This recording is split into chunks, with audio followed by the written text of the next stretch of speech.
Sí, señor. Bueno, al miedo hay que matarlo con esperanza y una de las fuentes mayores de esperanza es la fe, es la espiritualidad.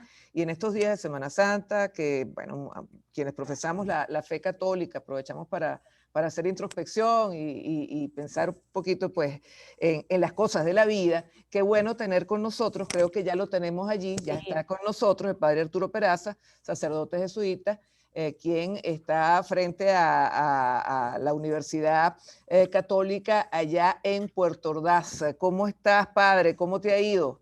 Marisabel, un placer nuevamente estar contigo, poder coincidir y particularmente en un programa como este, en donde, como tú acabas de decir, cómo hablar de la esperanza en medio del dolor y en medio de la dificultad. Creo que ese es el tema de la Pascua. Eso es lo que simbolizamos una y otra vez cada vez que llegamos a la Semana Santa, porque en el fondo ese es el centro de la fe cristiana. Entonces, de verdad, un placer poder compartir contigo algunas reflexiones. Está también aquí conmigo Lila Banorio y bueno, todo este equipo que estamos llevando esta transmisión. Padre, tú sabes que, bueno, coincide esta Semana Santa con un crecimiento exponencial del coronavirus y por eso estamos llevando a efecto estos programas para orientar. Y bueno, tal vez dentro de la espiritualidad podemos encontrar algunas claves. En lo particular, ¿qué nos recomienda en medio de esta situación que estamos viviendo, en la cual, fíjate la palabra miedo, y se me ocurre pensar que Jesucristo el día de su crucifixión, o sea, hoy Viernes Santo, sentía muchísimo miedo. Sin embargo, sentía también, estaba clarísimo de la esperanza que significaba lo que vendría 3 días después. Sí, fíjate lo siguiente, ¿no? Vaya, lo primero es eh, quizás la Pascua como actitud espiritual, es la posibilidad de tratar de entender lo que aparece como oculto o no claro al principio. Es decir, para los discípulos, para toda la gente, para María Magdalena, para todos los que estaban allí, incluso para Jesús, es una derrota terrible. Es decir, el pueblo que él te intentó salvar, el pueblo que él trató de acompañar es el que aclama que lo mate. Los discípulos se largan, Pedro lo niega, Judas lo traiciona. Es una historia honestamente excesivamente dramática y todo parece como caerse. Pero justo el camino cristiano lee que este es el momento en que Él se empodera como Señor. De hecho, desde el primer texto del Evangelio aparece esa idea de que es allí preso Jesús delante de Caifás cuando por primera vez Él dice claramente, sí, yo soy el rey. Pero es contradictorio porque la imagen no tiene nada que ver con lo que está diciendo. Entonces, habría que leer, quizás nosotros lo estamos viendo, o sea, una cosa es ver con los ojos físicos un problema y otra cosa es verlo con los ojos del alma. Y esto exige otra actitud. Eh, ¿Cómo leer la pandemia entonces? Porque estoy poniendo ese análogo allí de lo que conmemoramos y recordamos y mirar a un crucificado que era de las cosas más espantosas. Pero no tenemos idea de lo que era eso. En realidad tenemos figuras demasiado estilizadas de una cosa que era absolutamente horrorosa y que yo a la gente, para decirle algo gráfico que nos ponga un poco en contexto, le digo, mire, usted cada vez que carga un crucifijo es como si cargara una silla eléctrica con el sujeto electrocutándose. Y eso, usted dice, eso es Dios. Bueno, claro, usted echa para atrás y dice, bueno, a mí no me gusta eso como Dios. Ajá, ¿qué me quiere decir esto como contrajuego, como choque? Lo primero que yo quisiera poner cuando pienso en la pandemia, dos elementos que el Papa ha hablado frente a la humanidad. La pandemia no es algo que Dios crea, igualito que Dios no mandó a matar a su hijo. Dios mandó a su hijo a predicar la buena noticia y a querer a la gente. Que el resultado fuera que nosotros lo mandáramos a la cruz es harina de otro costal. Y allí, cuando el Papa se consigue frente a esta pandemia, él tiene dos gestos fundamentales. La primera gesto es toda la humanidad la que está involucrada. Entonces creo que la primera lectura tenemos que hacerlo como humanidad. Somos todos, estamos en el mismo barco, no importa si usted está en Italia, en la Amazonia, en España, en Venezuela, en Estados Unidos. todos somos uno. Y deberíamos darnos cuenta que no vamos a salir si no somos uno, si no somos humanidad.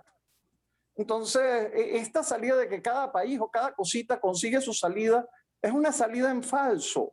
Sí. Es como nuestra seguridad en nuestras urbanizaciones tratando de protegernos de una delincuencia que está desbordada por los 4 cuadras. Entonces tú dices, ¿de qué te estás protegiendo en realidad? De nada, de sí. nada. Es una trampa. O salimos todos o no sale nadie.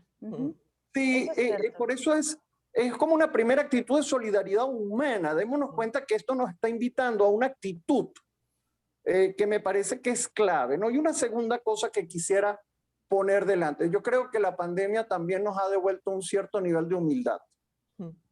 Nosotros pensábamos que todo lo podíamos, que todo lo teníamos, que nada nos podía tocar. Y bueno, un virus que ni siquiera es una cosa viva propiamente dicha. Ni visible. Ni siquiera es una bacteria. Pues paró aviones, paró trenes, paró viajes, paró economía, paró todo.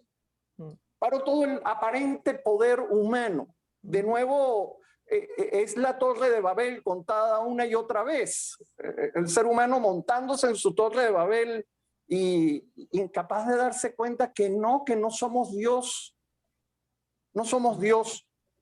Y quizás nos hace falta cierta actitud de humildad, porque cuando nos montamos como Dios, entonces nos volvemos los Caifás y los Anás y los Pilatos de la historia, que creemos que aplastando llegamos a donde queremos llegar y no llegamos a nada. Y quizás, padre, una de las cosas, ha hablado sobre la solidaridad humana, además de la humildad, y una de las cosas que alertan los organismos internacionales, por ejemplo, la Organización Mundial de la Salud, así como incluso el Banco Mundial, hablan del temor que pueda haber en ampliar la brecha de desigualdad con estos esquemas de vacunación que quizás terminen privilegiando a un grupo. Y todo el mundo quiere vacunarse primero. Es lógico, sí. Es sensato, pero supone también dejar a un lado tu interés particular y decir, bueno, yo soy una persona joven, no soy médico, no estoy en contacto diario con gente con coronavirus, puedo ceder mi turno o entender que la prioridad sea quizás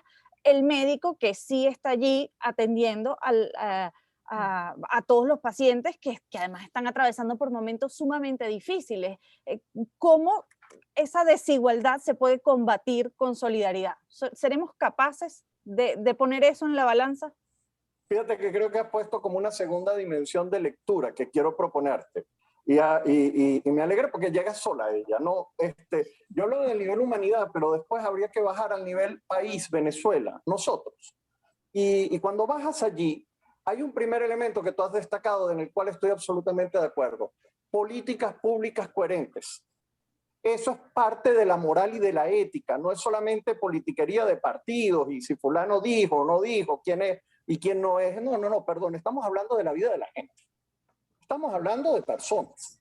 Eso es mucho más grande que qué partido y quién está en Miraflores y quién no está y quién dice y quién deja de decir. Debe haber una política pública coherente, transparente, claramente establecida, que tiene que ver con esos criterios que tú has tratado de establecer. Yo tengo que primero vacunar al personal de salud que está enfrentando la situación. Aquí en el estado de Bolívar tienes la queja de todas las enfermeras y buena parte de los médicos, y recientemente mira, en esta semana creo que han fallecido 5 médicos, si la cuenta no me va mal, aquí.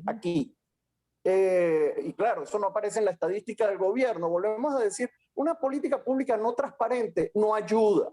Tapar no ayuda. No decir la verdad no ayuda. Es lo de Jesús, yo vine a decir la verdad. Bueno, si eso me toca problemas y me trae problemas, pues bueno, trae problemas. Pero no decir la verdad y taparla no ayuda a una política pública eficaz que atienda lo que hay que atender y que, como tú acabaste de decir, hay un orden que hay que seguir. Y esto sigue una segunda actitud que me parece muy importante. Y aquí giro la espada hacia los ciudadanos, hacia nosotros. Es una actitud de ciudadanía. Yo, claro que le tengo que exigir al gobierno, pero claro que me tengo que exigir yo como ciudadano. Y exigirme como ciudadano significa una responsabilidad de cuidarme. La escena de carnaval no es solo responsabilidad del gobierno, es responsabilidad de los ciudadanos que se montaron en el Callao a hacer el festival que hicieron. el tema de la coronafiesta famosa no es solo responsabilidad de no sé quién y no sé cuánto, es responsabilidad de todos, o sea, y de cada persona que hace eso, porque lamentablemente podemos sacar cientos de ejemplos de personas que no han entendido que somos una humanidad, y es en donde va la solidaridad. Pero Iva, ahí volvemos otra vez con el tema, ¿no? En el sentido de que a mí no me va a dar, le va a dar al otro. O sea, nos sentimos súper, o sea, superhéroe, heroína, invulnerable, y a mí no me va a dar, le va a dar al otro. Y en ese sentido, bueno, si a mí no me da. Y así es, y entonces viene el tema de la soberbia que estábamos hablando, Marisabel, nuevamente. Esa actitud soberbia no ayuda a efectivamente darnos cuenta que no estamos para pisar las cosas. Yo tengo que entender que es otra la actitud y nos falta como ciudadanos. En parte el problema del país es que no hay ciudadanía. O sea, cuando tú vas al fondo de nuestro drama, Marisabel, no es solamente un grupo político y la cuestión de lo que pasa y deja de pasar. Sí, todo eso es real. Y el poder no está funcionando bien, pero ese no es el centro. El centro es que eso es una consecuencia de la ausencia de ciudadanía. Y allí somos responsables todos. Y se manifiesta en este tipo de cositas, en donde yo tengo que darme cuenta que de mí dependen otros y que yo soy responsable de mi familia y de mi comunidad y de la gente con la que trabajo y que hay que tener unos modos responsables de funcionar. Y creo que esa actitud ciudadana nos están invitando a crecer. Entonces la pandemia está hablando, es a la actitud del ser humano que tiene que crecerse en el problema. Y la pandemia deja de ser solo un momento de dolor para convertirse en una oportunidad de crecimiento. Eso es a lo que llamamos crisis. La palabra crisis es la oportunidad de un momento difícil, pero cuya superación logra que efectivamente salga algo mucho más denso y más profundo. Y la Pascua es eso, es una crisis de la cual nace una vida mucho más profunda y mucho más rica. Eso es lo que los cristianos decimos. La muerte no tiene la última palabra, tiene una palabra muy poderosa, tan poderosa que mata a Dios. O sea, el pecado es capaz de matar a Dios. Eso es lo que decimos. Y que es una muerte violenta, pero no es la última palabra. A ver, nos queda poco tiempo para despedir esta transmisión especial, pero sobre todo en las últimas semanas nos ha tocado convivir quizás con algo que resulta difícil para todos los seres humanos, independientemente de su credo, y es con la muerte. ¿Cómo se da consuelo ante algo que desafía la lógica? No ha debido ocurrir, era una persona quizás joven, hace 2 días estaba perfectamente bien. ¿Qué le diría al venezolano en general que le ha tocado eso, lidiar con la muerte incluso estando de lejos? De lejos y de cerca, mira, creo que hay una primera actitud fundamental y esto nos habla a nuestra espiritualidad más personal. En el dolor lo que uno puede hacer es acompañar. En la cruz no se habla. El Viernes Santo no es un día para decir muchas palabras. Los Viernes Santos son para saber estar allí como estuvo María al pie de la cruz. Es una actitud que es difícil, pero hay que aprender a entrar en el silencio de la presencia que acompaña y sabe ser cercano y sabe decir estoy aquí y estoy con mi dolor y estoy con mi tristeza y estoy con mi shock, pero estoy de pie además. Esa imagen de María de pie, es que lo dice Juan de una manera tan bárbara, de pie ante la cruz de su hijo. Y es su madre. Y yo creo que a muchos les ha tocado tener que vivir esa escena. De allí una segunda actitud que te diría que creo que es importante. Hay veces que uno tiene que aprender a amarrarse como un clavo caliente a Dios y a la Virgen en estos tiempos y saber pedirles que a uno le den fortaleza. Porque no es fácil y a veces sí estás ante el absurdo, como tú acabaste de decir. También la muerte de ese sujeto de 33 años fue un absurdo para todos los que lo vivieron. Y después se descubre que hay un camino más allá, pero yo creo que eso es un proceso. Y creo que ese proceso es el que necesitamos ir abriendo a nivel personal, ese acompañamiento del dolor en esa forma de poder recordar a los nuestros y poder seguir la lucha por mejorar nuestro país. Creo que en el fondo hay cosas que hacer y cosas que abrir, y que en la dinámica de agarrarnos a Dios y de poder poner en Él nuestra esperanza es en donde podemos conseguir futuro. Bueno, padre, muchísimas gracias por habernos acompañado durante esta tarde, darnos pues esta lectura tan rica, tan bonita de un día como hoy en el contexto de esta pandemia. Era el padre Arturo Peraza, sacerdote jesuita y vicerrector del núcleo de la Universidad Católica en Guayana. Gran abrazo, padre. Chao. Hasta luego. Muchísimas Chao. gracias. Oye, A María Isabel, ustedes. hemos tenido unas conversaciones sumamente interesantes desde distintas perspectivas, y quizás me quedo con una palabra que acaba de decir el padre Arturo Peraza, y es ese concepto de ciudadanía.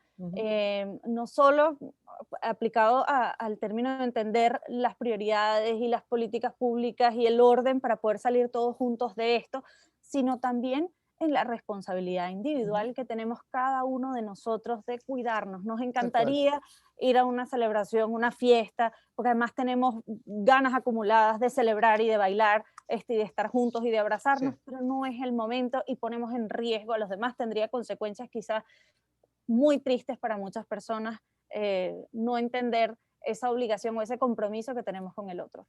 Mira, tú sabes lo que cuesta, y aquí estoy hablando como mamá, de muchachos jóvenes, oye, que se queden en casa y que entiendan esto, ¿no? Entonces, bueno, es un tema que deberíamos tratar si hay la posibilidad de otra nueva transmisión. Bueno, pero bueno, vamos a despedirnos, Lila. Para mí un gustazo, ¿verdad? Compartir contigo, ha sido una tarde de tertulia. Tomamos tecito, conversamos, nos instruimos, aprendimos muchísimas cosas y bueno, la pasamos, dentro de todo la pasamos bien. Y junto a todo este equipo, Valeria Fernández, Luis Ignacio Dugarte, Julieta Tamayo, Juan Carlos Alique, Weifer Rodríguez, Isabel Iturriza y Ricardo Martínez Osorio, y los jefes. Claro, a los que también hay que jefes? hacerle una mención especial por además estas iniciativas y ese compromiso de acompañar a los venezolanos a través de las distintas señales y circuitos que pertenecen a la familia de Unión Radio. Así que por su trabajo y apoyo, muchísimas gracias a Desmond Río Bueno, María Alejandra López, Enrique Gómez, Jaime Ross, y agreguemos también a Antonio Cerfati, la cabeza de todo este equipo que tiene iniciativas como estas para poder darles información y acompañarlos, porque todos estamos transitando por esto. Bueno, pendientes de las redes de Unión Radio, parte de estas entrevistas se van a montar también en YouTube. Vamos a hacer pues un resumen de las mismas, vamos a hacer infografías y bueno, la noticia, las informaciones que ustedes manejen y ustedes necesiten, se las vamos a dar a través de nuestras distintas redes. Gustazo, Lila, un beso. Un placer, María Isabel, que se repita. Chao, igual. Hasta luego, amigos.